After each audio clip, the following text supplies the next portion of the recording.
Hello नमस्कार दोस्तों। कल हमने दो क्वेश्चंस देखा था, ये वाटर क्वालिटी का क्वेश्चन है इन्वायरमेंटल इंजीनियरिंग का। तो फर्स्ट क्वेश्चन हमने पीएच से रिलेटेड देखा था कि अगर एक पर्टिकुलर टाइम पे आपका पीएच वैल्यू 6 है और कुछ टाइम के बाद 8 हो जाता है या वाटर मिलने के बाद, तो उसका एवरेज पीएच वैल्यू कितना होगा।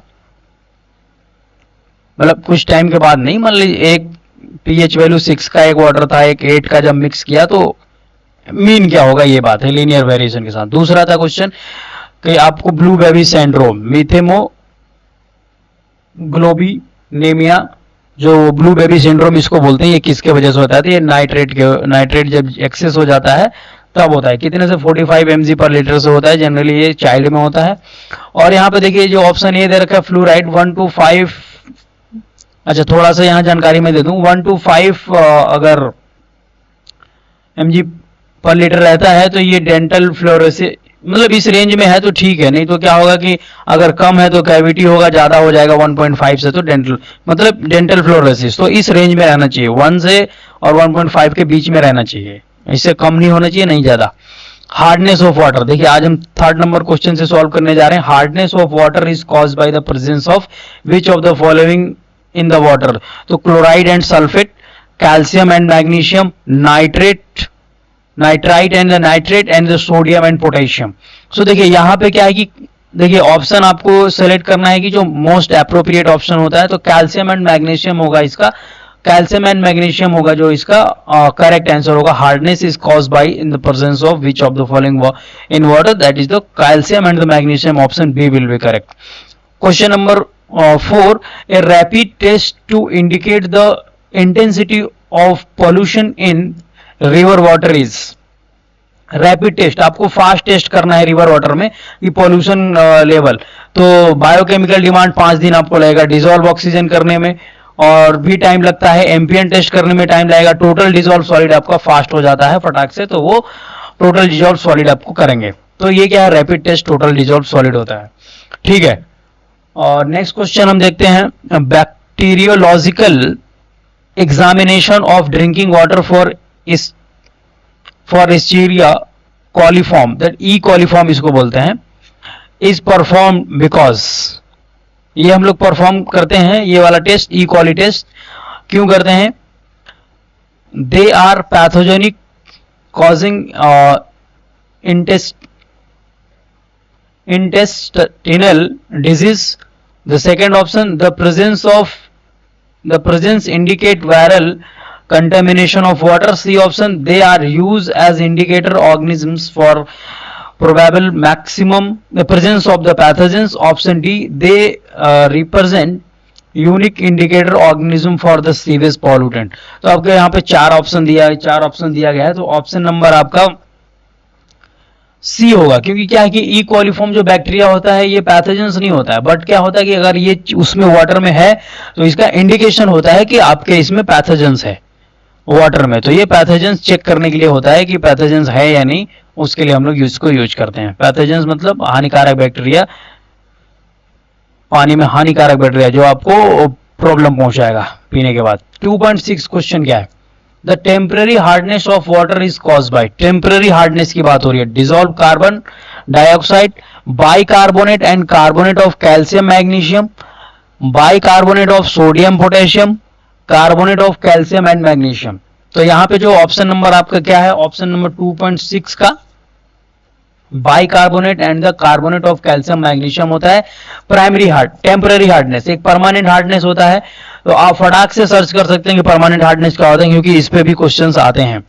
ब्रेक पॉइंट क्लोरिनेशन क्या होता है, आप वीडियो को पॉज करके फटाक से देख सकते हैं हार्डनेस के बारे में अच्छे से, क्योंकि यहाँ बताने का कोई मतलब नहीं होता है, आप खुद से पढ़िएगा तो वो ज्यादा बेटर होगा।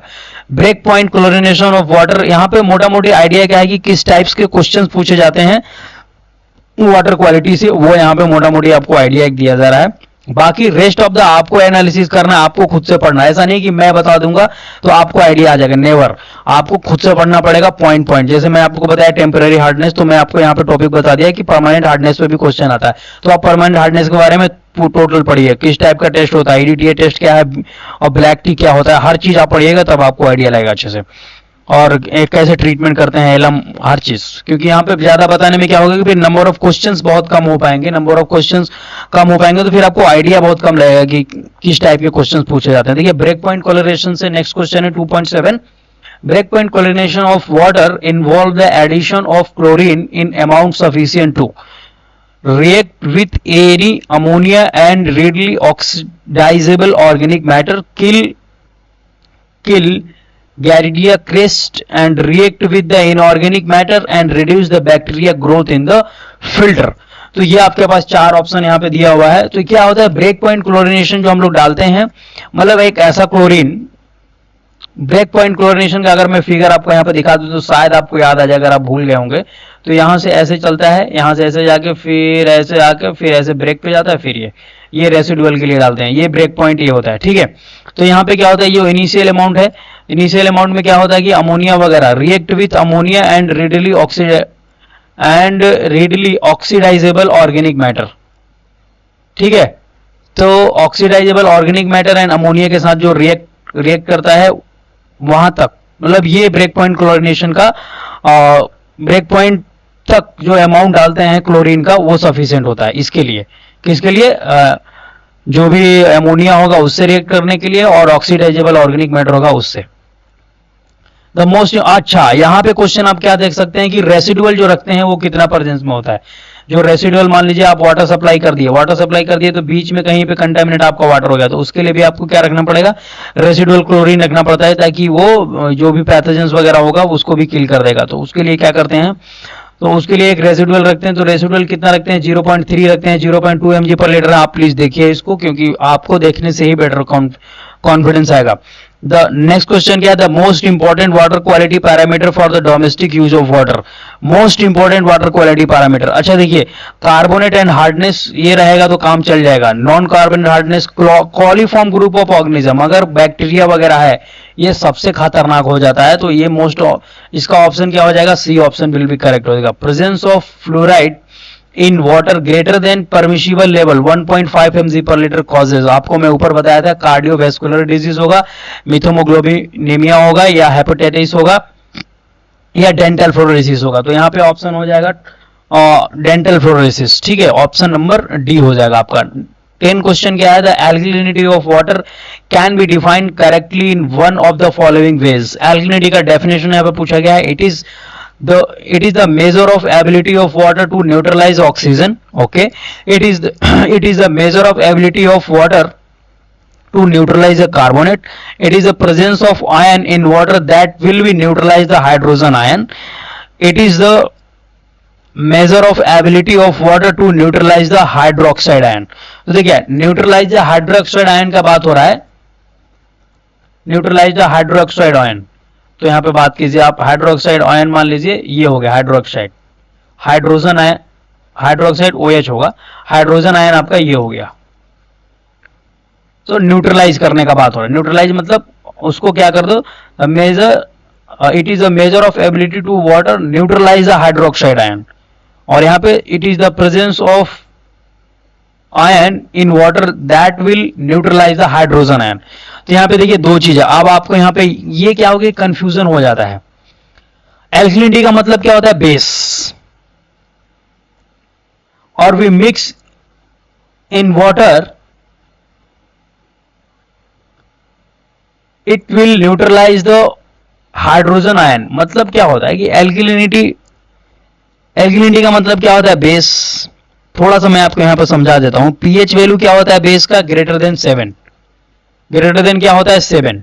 पीएच का डेफिनेशन क्या होता है, मतलब पीएच का अगर मैं आपको बताऊं log 1/H पॉजिटिव, तो H पॉजिटिव आपका वैल्यू 10 टू द पावर मान लीजिए -7 है, अगर H to the power -10 to the power -6 हो गया, तो यहाँ पे H पॉजिटिव आयन आपका बढ़ गया, क्योंकि -7 से -6 हुआ, तो मतलब बढ़ गया यहाँ पे, तो H पॉजिटिव आयन बढ़ गया यहाँ पे। तो इसका मतलब क्या हो रहा है, मतलब आप एसिड की ओर बढ़ रहे हैं, किसकी ओर, एसिड की ओर। बट यहां पे आपको क्या करना है कि H प्लस आयन को आपको बेस की ओर जाने के लिए क्या करना पड़ेगा, 7 से 8 करना पड़ेगा, 7 से 8 करना पड़ेगा तो बेस जाइएगा, फिर 9 करना पड़ेगा तो और बेस में जाइएगा। तो बेस में जाएगा मतलब क्या हो रहा है, हाइड्रोजन आयन आपका कम होते जा रहा है, पहले -7 था -8 हो गया, हाइड्रोजन आयन कम होते जा रहा है, कम होते जा रहा है मतलब वो न्यूट्रलाइज हो रहा है, ठीक है। तो यहां पे क्या है, alkalinity of the water can be defined correctly in one of the way following, it is, जो ऑप्शन आपका होगा, it is the presence of ion in water that will neutralise the hydrogen ion. Alkalinity आपको simple याद रखना है, एल्किलिनिटी का मतलब pH value greater than 7, तो ग्रेटर देन 7 हो गया, फिर ग्रेटर देन 8 करने के लिए हाइड्रोजन आयन को कम करना पड़ेगा, तो न्यूट्रलाइज द हाइड्रोजन आयन, ठीक है। क्योंकि 7 पीएच बढ़ाने के लिए क्या करना पड़ेगा, हाइड्रोजन आयन को कम कीजिएगा, तब तो 10⁻7 से 10⁻8 होगा। तो ये मैं मोटा मोटी समझाना चाह रहा था, क्योंकि यहाँ पे बहुत बड़ा कंफ्यूजन होता था, इसलिए मैं आपको बता दिया। यहाँ पे नेक्स्ट क्वेश्चन देखिए क्या है। नेक्स्ट क्वेश्चन आपका आ रहा है question number 11, the BOD of surface water sample is 200 mg per liter at 20 degree Celsius. The value of reaction constant is K. Reaction constant आपको दिया है K is equal to 0.2, K is equal to 0.2 per day दिया है। Base E, E base आपको formula use करना है। The ultimate BOD क्या होगा, अल्टीमेट बीओडी आपको यहाँ पे पूछा जा रहा है। अगर मैं इसको L से लिख दूं अल्टीमेट बीओडी, तो यहाँ आपका हो जाएगा बीओडी जो आपका प्रेजेंस में है, बीओडी जो आपका प्रेजेंस में है, e⁻ kT। 5 डे के बाद 5 डे की बात हो रही है, तो यहाँ पे 200 रखेंगे प्लस 1 माइनस के आपको 0.2 है और यहाँ पे 5 है। तो जब आप इसको कैलकुलेट करेंगे तो ये आपका कितना आ रहा है, कैलकुलेट करके आप देख सकते हैं, जो भी ऑप्शन मिल रहा है आप मैच कर लीजिए। अगर आप इसको कैलकुलेट करेंगे तो आपके पास मोटा मोटी आ जाएगा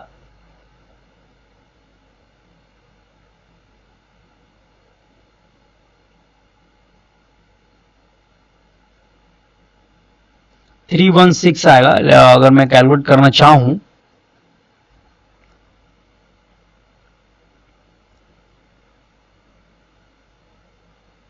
okay, the BOD 5 of the surface, okay, formula मैंने कहीं गलत तो नहीं लिख दिया ना, ओके, फॉर्मूला शायद मैंने मिस्टेक किया यहाँ पे। तो यहाँ पे ये क्या होता है कि ये बीओडी 5 होता है, यहाँ पे देखिए इसी तरीके से मिस्टेक हो जाता है, तो प्लीज आप रिमेंबर रखिए, ये बीओडी 5 होता है और ये अल्टीमेट होता है, ठीक है।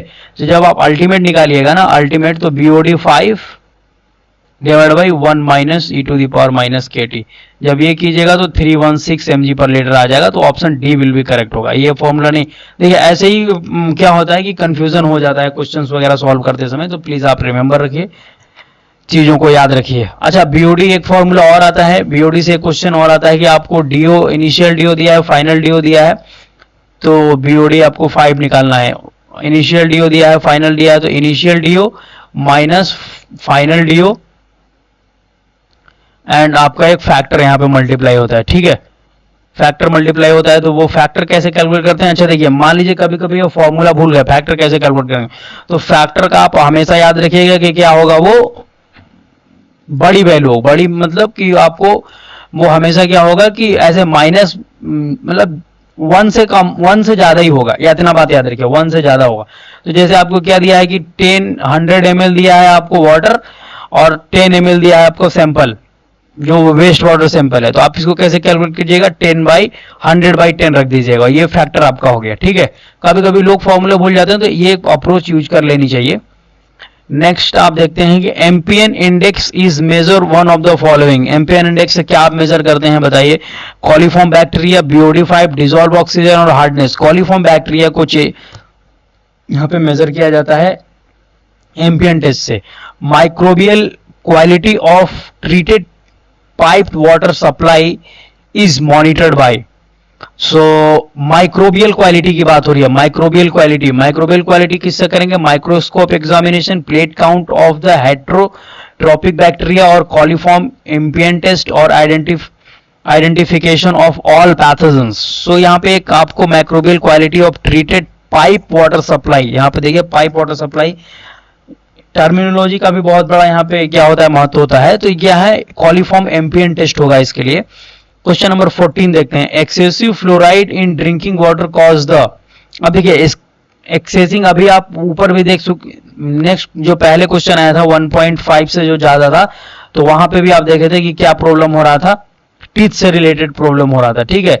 तो यहाँ पे जैसे देखिए ऑप्शन बी दिया है, mottling of teeth and the embrittlement of bones, ये दोनों चीज हो सकता है, ना ही स्किन कैंसर होगा और ना ही मेथेमोग्लोबिनीमिया होगा और ना ही अल्जाइमर डिजीज होगा।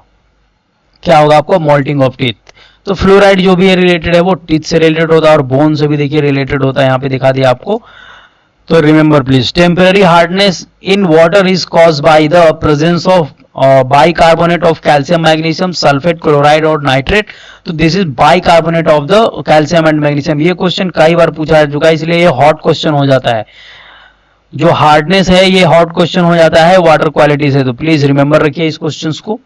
बहुत मे बी आप ऐसा क्वेश्चन देख सकते हैं कमिंग फ्यूचर में। Two sample of water A and B having the pH value of, ये देखिए फर्स्ट क्वेश्चन भी इसी तरीके से था।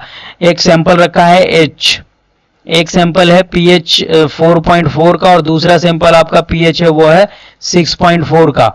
The how many times sample A is more acidic than sample B, how many times. अच्छा देखिए यहाँ पे सिंपल ऐसे फॉर्मूला नहीं बता देना है। अच्छा यहाँ पे एसिड कौन है सबसे ज्यादा, तो एसिड क्या है भाई साहब, एसिड आपका ए है। ये ए अगर सिंपल में इसको पीएच ए लिख दूं और इसको पीएच बी लिख दूं तो ए वाला एसिड है, क्योंकि ए इसका वैल्यू कम है, इससे कंपेयर में कम है, तो ए क्या है, मोर एसिडिक है, ठीक है। लेकिन कितना टाइम से आप ऐसे नहीं बता सकते हैं। देखिए एक तो आप ऐसे कर सकते हैं, pH A is equal to x times of pH A is equal to, यहां पे देखिए क्या दिया है, then how many times sample A is more acidic than sample B। तो आप ऐसे लिख सकते हैं x times of the sample B, ठीक है। एक से गुना करेंगे तो इसके बराबर। अब डायरेक्ट pH का यहाँ पे वैल्यू नहीं रखते हैं, यहाँ पे हाइड्रोजन आयन का वैल्यू रखेंगे, याद रखिएगा। तो हाइड्रोजन आयन कितना हो जाएगा, 10 टू द पावर -4.4 हो जाएगा, into equal to x 10 to the power -6.4। तो जब इसको इधर लाइएगा तो क्या हो जाएगा, देखिए यहाँ पे कैलकुलेशन जब आप करेंगे तो कैलकुलेशन वेरी इजीली आप कर सकते हैं। तो x इज इक्वल टू आपका क्या हो जाएगा, अगर आप इसको नीचे कर देंगे तो 10 to the power -4.4 divide by 10 to the power -6.4 को क्या लिख सकते हैं, -4.4 लिख सकते हैं, इंटू 10 टू द पावर -2 लिख सकते हैं। तो 4 से 4 गया, क्योंकि माइनस में क्या होता है, माइनस में जो भी पावर में रहता है वो ऐड होता है आपस में चीजें, ठीक है। और यहाँ पे 10 टू द पावर -2 क्या डिवाइड में बचा, तो ऊपर जाएगा तो क्या हो जाएगा 100, तो 100 टाइम्स मोर है, ठीक है, याद रखिएगा आप 100 टाइम्स मोर। नेक्स्ट आ जाते हैं भाई साहब, in a beauty test 5 ml waste water, यहाँ पे कितना वेस्ट वाटर दिया है, 5 ml waste water added 295 ml of aerated pure water and the initial dissolved oxygen DO content in the diluted sample is 7.8. Initial DO दिया 7.8. After 5 day incubation at 20 degree Celsius, DO content of the sample is reduced 4.4 mg per liter. The BOD of waste water. अब देखिए DO content reduce क्यों होता है, क्योंकि pathogens जो है ना, पैथोजेंस क्या आते हैं उसमें जो भी बैक्टीरिया है उसमें जो भी ऑर्गेनिक मैटर उसको खाते हैं, जब ऑर्गेनिक मैटर खाते हैं तो उनको ऑक्सीजन की जरूरत पड़ती है भाई साहब। तो इसलिए क्या होता है कि ऑक्सीजन रिड्यूस हो जाता है, अगर कोई बैक्टीरिया ना हो ना तो ऑक्सीजन रिड्यूस नहीं होगा वाटर का, ठीक है। तो ये मोटा मोटी कहने का मतलब है। तो यहाँ पे क्या पूछा जा रहा है, बीओडी ऑफ वेस्ट वाटर। तो बीओडी ऑफ वेस्ट वाटर में आपको बताया था सिंपल, अगर फॉर्मूला नहीं भी याद है तो ये क्या है, इनिशियल 7.8 माइनस 4.4 इंटू आपको क्या रखना है 295 और 5 के 300 हो गया, यहाँ पे 300 का बोतल हो गया, और कितना आपका टोटल सैंपल 300 डिवाइड बाई आपका वेस्ट वाटर का सैंपल। तो ये जब कीजिएगा तो 6 आ जाएगा, 60 यहाँ पे हो गया, ठीक है। तो यहाँ से अगर माइनस आप करते हैं तो 4 यहाँ पे 4 बचेगा, फिर पॉइंट लगेगा और 3 बचेगा इंटू 60। जब इसको आप मल्टीप्लाई करेंगे तो आपका कितना आएगा, ठीक है, और 18 2 20 204।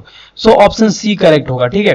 तो इस तरीके से ये इस तरीके का क्वेश्चन सॉल्व किया जाता है। हालांकि गेट एग्जाम में कैलकुलेटर अलाउ होता है, बट नॉर्मल एग्जाम में जैसे इंजीनियरिंग सर्विसेज प्रीलिम आप दे रहे हैं तो प्रीलिम में अलाउ नहीं होता है, ठीक है। अगर आप एसएससी जेई दे रहे हैं तो इसमें भी अलाउ नहीं होता है। एसएससी जेई में ऐसा क्वेश्चन आ सकता है भाई साहब, क्योंकि ये क्या है, सिंपल कैलकुलेशन से हो गया।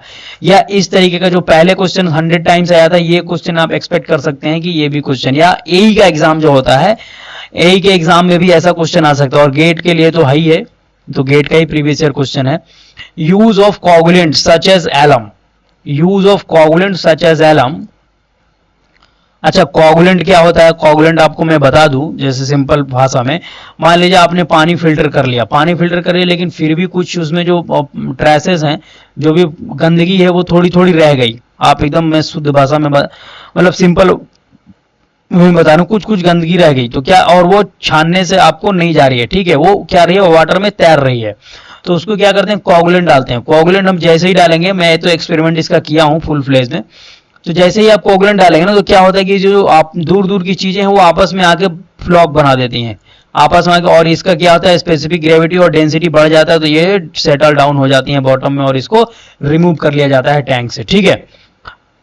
तो याद रखिए, तो कोगुलेंट का मतलब ये होता है। और alum, use of coagulant such as alum, result क्या होता है, result in reduction of pH of treated water, result in increase in pH of treated water, result in no change in pH of treated water. Option D, may cause the increase or decrease the pH water of the treated water. So अब देखिए ये क्या है भाई साहब। अच्छा, इसके लिए एक रिएक्शंस भी होती हैं, अगर आप रिएक्शंस याद रखते हैं तो उससे भी आपको फायदा हो सकता है। बट क्या है कि आपको अगर रिएक्शन याद भी नहीं है, तो क्या है कि एलम जब आप ऐड करेंगे ना, तो CO2 gas is involve which is responsible for reduce the pH, reduction in pH as CO2 leads to the formation of chloric acid. तो देखिए बात क्या होता है कि जैसे ही आप एलम ऐड करेंगे, एलम आप मान लीजिए एलम को वाटर में ऐड किए, ठीक है, H2O में, तो क्या होगा, रिलीज CO2 गैस आपका बाहर आएगा।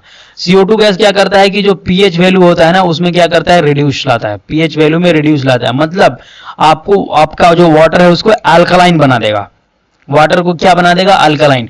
तो आप यहां से रिमेंबर रख सकते हैं, अगर आप कोई बच्चा भूल रहा है, उसको नहीं याद आ रहा है, तो सिंपली आप याद रखिए A for alum, A for alkaline, A for alum, A for alkaline. तो एलम क्या करता है, वाटर को अल्कलाइन बनाता है, याद रखिएगा। अब एल्कलिनिटी और अल्कलाइन में आपको फर्क होना चाहिए, ऐसा नहीं एल्कलिनिटी बेस होता है, ठीक है, अल्कलाइन का मतलब acid. Aeration of water is done to remove the, aeration क्यों करते हैं भाई साहब, dissolve salt, dissolve gases and the suspended impurities and the colour. जो आप एरेशन क्यों किया जाता है, एरेशन क्या करते हैं कि जो भी डिसॉल्व गैसेस वगैरह होती हैं उसको रिमूव करने के लिए किया जाता है एरेशन, ठीक है। तो ये सब बेसिक क्वेश्चंस है aeration. The following chemical is use for the coagulation, use for the coagulation. So ammonium chloride, ammonium chloride, aluminium chloride and the aluminium sulphate and the copper sulphate. So इन चारों में से कौन सा coagulant use किया जाता है, तो ये याद रखिएगा आप, ऑप्शन सी होगा इसका करेक्ट। एल्यूमिनियम सल्फेट यूज करते हैं as a coagulant, remember please, aluminium sulphate. Next question क्या है, the Ca2 positive concentration and Mg2 positive concentration, मतलब calcium and magnesium concentration of water sample is 160, जो calcium आपका दिया है वो 160 दिया है, एंड मैग्नीशियम कितना दिया है, 40 respectively. Total hardness of water sample in terms of CaCO3, in terms of CaCO3 total hardness in mg per litre approximately. देखिए इसका फॉर्मूला आप कैसे लिखेंगे, तो इसका क्या होता है, हार्डनेस, आपको टोटल हार्डनेस निकालने का, टोटल हार्डनेस क्या करते हैं आप, सो Ca2 पॉजिटिव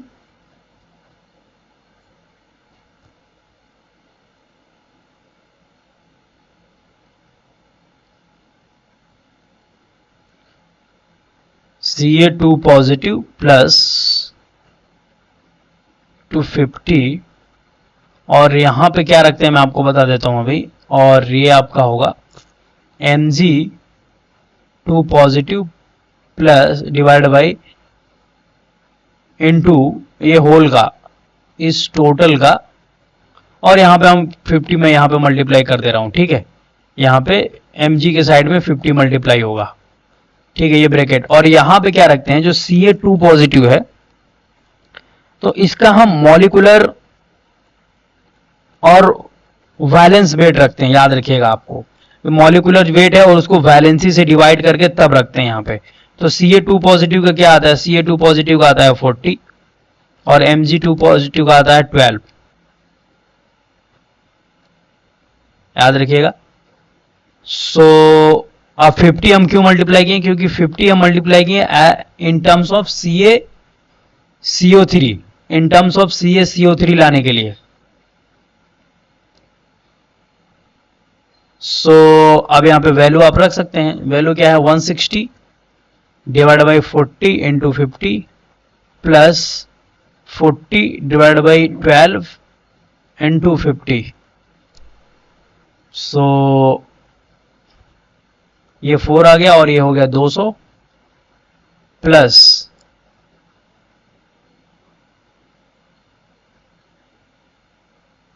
4 3 जा, ये 10 हो गया, मतलब 500/3। तो इसको अगर आप करेंगे तो 3 1 जा 3 एंड 3 2 जा 6।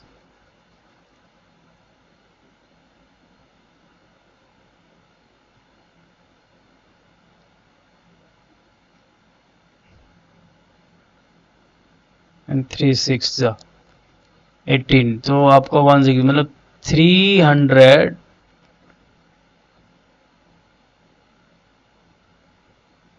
मिस्टेक हो रहा है कहीं क्या,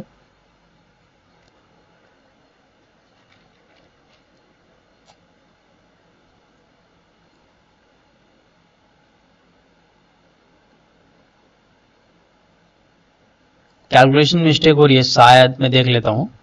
आपको दिया है 160 डिवाइड बाई 40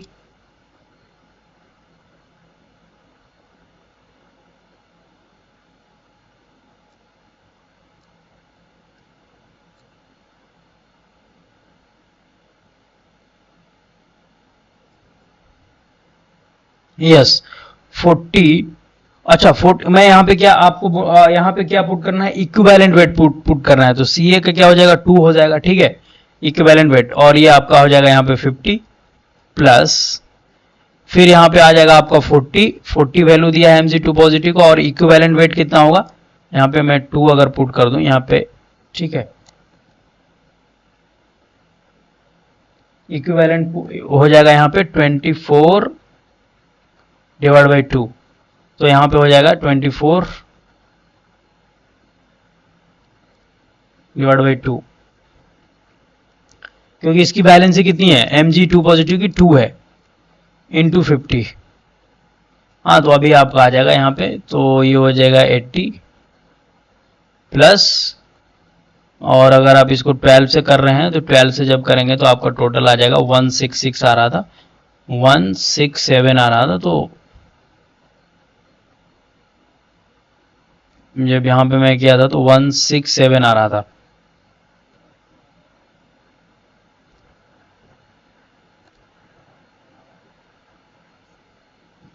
अच्छे से कैलकुलेट कर लेते हैं, 12 ये हो जाएगा, तो ये हो गया 20 आपका, 2008 हो गया यहाँ पे, और 8×5 = ये 400 आएगा आपका, 400 आएगा, और फिर 167 है तो 500, 567 आपका आंसर होगा इसका। देखिए हालांकि इतना टाइम लगना नहीं चाहिए इस तरीके के क्वेश्चन में। क्या है कि देखिए फॉर्मूला जब सही से आप नहीं रखते हैं, फॉर्मूला में जब मिस्टेक होता है तो इस तरीके का प्रॉब्लम आता है, तो इस याद रखिएगा। तो देखिए फाइनल अगर फॉर्मूला मैं आपको बता दूं कि फॉर्मूला प्रिपेयर कैसे होता है, मेन फॉर्मूला कैसे लिखते हैं, जो टोटल हार्डनेस होता है ना,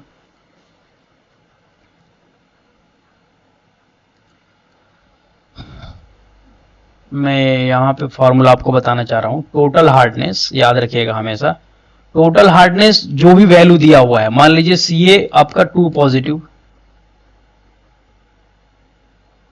ठीक है, प्लस मान लीजिए आपके पास एक वाटर है और उस वाटर में Ca2 पॉजिटिव आपको दिया हुआ है कितना 160, तो इसका हार्डनेस क्या हुआ, हार्डनेस इसका हो जाएगा 160 हो जाएगा in terms of Ca2 positive.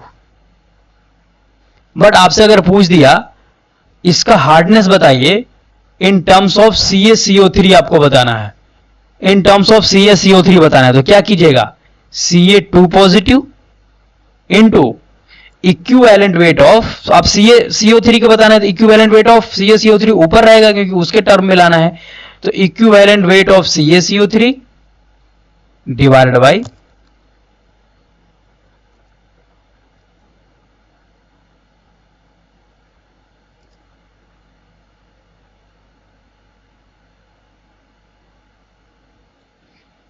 Equivalent weight of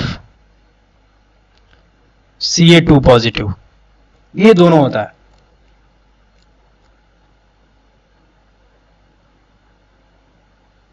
तो याद रखिएगा आप प्लीज। तो इसी तरीके से अगर आपको पूछ दिया जाए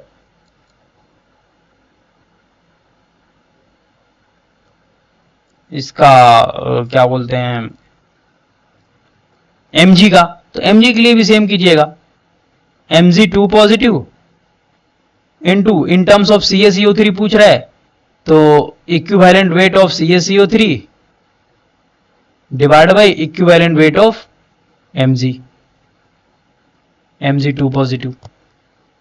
तो टोटल इसी तरीके से फॉर्मूला बनता है। तो Ca पॉजिटिव आपका यहाँ पे वैल्यू रखना है मैग्नीट्यूड, फिर यहाँ पे CaCO3 का आपका इक्विवेलेंट वेट और Ca2 पॉजिटिव का equivalent weight plus Mg2 positive का जो वैल्यू आपको दिया है और CaCO3 का इक्विवेलेंट वेट यहाँ पे रखना है और Mg2 पॉजिटिव का। अब Mg कितने पे आता है, 12 पे आता है, किसमें, पीरियोडिक टेबल में, तो इसका जो मॉलिक्यूलर वेट होता है वो 24 हो जाता है, बट इसका वैलेंसी कितना होता है, वैलेंसी इसका होता है 2, तो इक्विवेलेंट वेट कितना हो जाएगा 12 हो जाएगा Mg का। Ca कितने पे आता है, Ca आता है आपका 20 पे, Ca आता है 20 पे पीरियोडिक टेबल में, तो इसका मॉलिक्यूलर वेट हो जाता है 40, 2 से मल्टीप्लाई, फिर इसका वैलेंसी भी 2 होता है, तो इसलिए इसका क्या हो जाता है, इक्विवेलेंट वेट 20 हो जाता है, तो इसीलिए यहां पे मैंने रखा। और देखिए Cs यहां पे अगर मैं लिखूं CaCO3 का क्या होगा, Ca का कितना होगा अभी मैं बताया आपको 40 प्लस C का कितना 12 और इसका कितना 16 होता है, 16 थी 48, 48 हो जाएगा, 48 2 50 60 40 100, इसका 100 आया और इसका वैलेंसी कितना, लास्ट में ऑक्सीजन है तो इसलिए इसका 2 हो जाता है, तो इसलिए ये 50 आता है इसका। तो मोटा मोटी आप समझ गए होंगे मैं क्यों रखा था यहाँ पे। तो Ca2 पॉजिटिव 50 डिवाइड बाई आपका ये 20 प्लस Mg2 पॉजिटिव, फिर आपको 50 डिवाइड बाई जो भी Mg2 पॉजिटिव का इक्विवेलेंट वेट हो। तो होप आपको ये अच्छे से समझ में आया होगा मैं क्या समझाना चाह रहा हूं। नेक्स्ट क्वेश्चन देखते हैं। In natural water hardness is mainly cause by, देखिए यहाँ पे फिर अगेन वही क्वेश्चन, हार्डनेस से बहुत क्वेश्चन पूछा गया है भाई साहब यहाँ पे। तो हार्डनेस तो आप मोटा मोटी मान के चलिए कि गेट के लिए तो बहुत ज्यादा इंपॉर्टेंट हो जाता है हार्डनेस टॉपिक। तो डी ऑप्शन इसका है। अब देखिए कोई कंफ्यूज हो जाएगा, यहाँ पे एम एन दिया वो देखा अच्छे से नहीं, अभी टिक कर दिया, तो ऑप्शन डी करेक्ट है, Ca2 positive and the Mg2 positive. The theoretical oxygen demand की बात हो रही है, डिमांड ऑफ 0.001 मोल पर लीटर ग्लूकोज क्या होता है, C6H12O6, ये हो गया। अब यहां पे बात हो रही है कि आपका थ्योरेटिकल ऑक्सीजन डिमांड ऑफ 0.001 मोल पर लीटर ग्लूकोज सॉल्यूशन, तो इसकी बात हो रही है।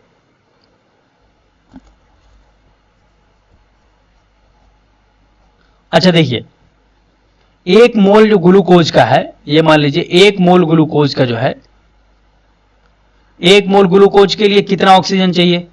6 मोल चाहिए, क्योंकि यहां पे क्या है 6 है, C6H12O6। कितना आपका 6 मोल चाहिए, किसका? ऑक्सीजन का चाहिए। ऑक्सीजन डिमांड पूछ रहा ना, इसलिए मैं ऑक्सीजन पे जा रहा हूं।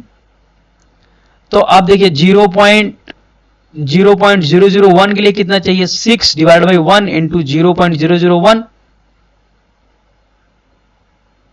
तो कितना हो गया? 0.006 हो गया मोल पर litre of oxygen.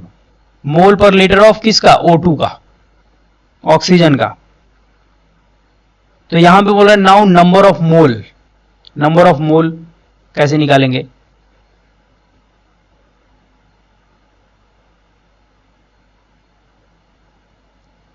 Number of mole कैसे निकालेंगे?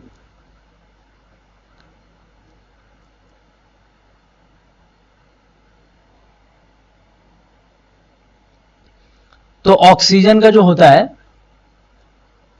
मॉलिक्यूलर वेट कितना होता है? 32 ग्राम। ऑक्सीजन मतलब O2 की बात हो रही है, 32 ग्राम पर मोल।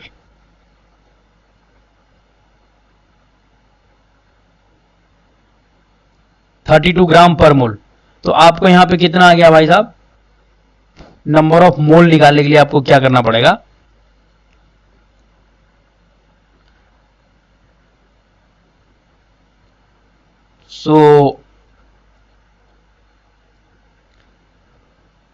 आपके पास ऑलरेडी दिया हुआ है नंबर ऑफ मोल्स, मतलब 0.001 ग्लूकोज के लिए कितना आपका ऑक्सीजन का मोल चाहिए?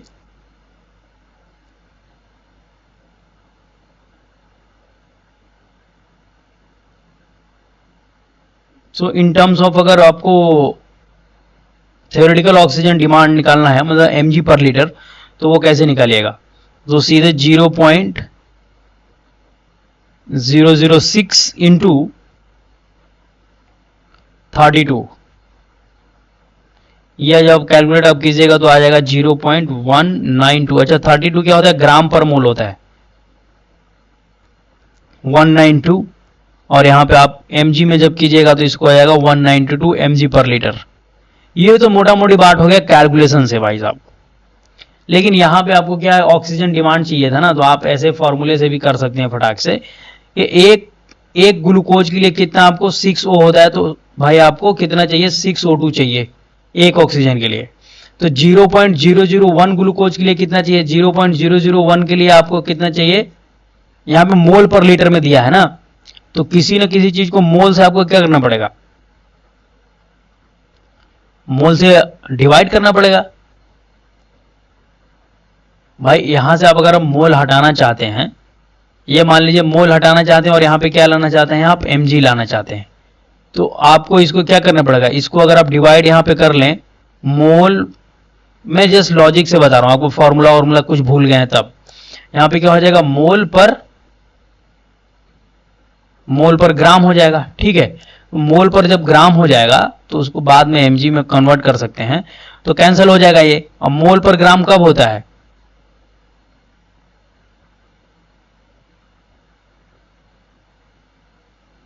ऑक्सीजन का, एक मोल ऑक्सीजन का कितना ग्राम होता है? 32 ग्राम ऑक्सीजन पर मोल। पर मोल ऑक्सीजन 32 ग्राम होता है, याद रखिए। जब आप 32 से इसको क्या कीजिएगा? गुना कीजिएगा, भाग कीजिएगा, कैसे कीजिएगा? तो आपका मोल कैंसिल हो जाएगा। तो भाई आपके पास 0.006 है। 0.006 क्या है? मोल पर लीटर। तो इसको आप क्या कीजिएगा? किसी तरीके से मैं यहां पे मोल पर ग्राम अगर लिख दूं, तो मोल पर ग्राम कितना? ग्राम पर मोल 32। तो ऐसे भी लॉजिक लगा के आप कर सकते हैं, क्योंकि ऐसे होता है कभी कभी फॉर्मूला दिमाग नहीं काम करता है रैंडम कि क्या करूं, तो आप फटाक से यूनिट बेस्ड आप गेम खेल सकते हैं, यूनिट से गेम खेल सकते हैं कि यूनिट में कैसे सॉल्व किया होता है। ठीक है, तो आज 25 तक ही देखते हैं क्वेश्चन, तो नेक्स्ट हम लोग देखेंगे। तो 192 इसका बी ऑप्शन करेक्ट होगा। नेक्स्ट हम देखेंगे क्वेश्चन जो है next day. So thank you.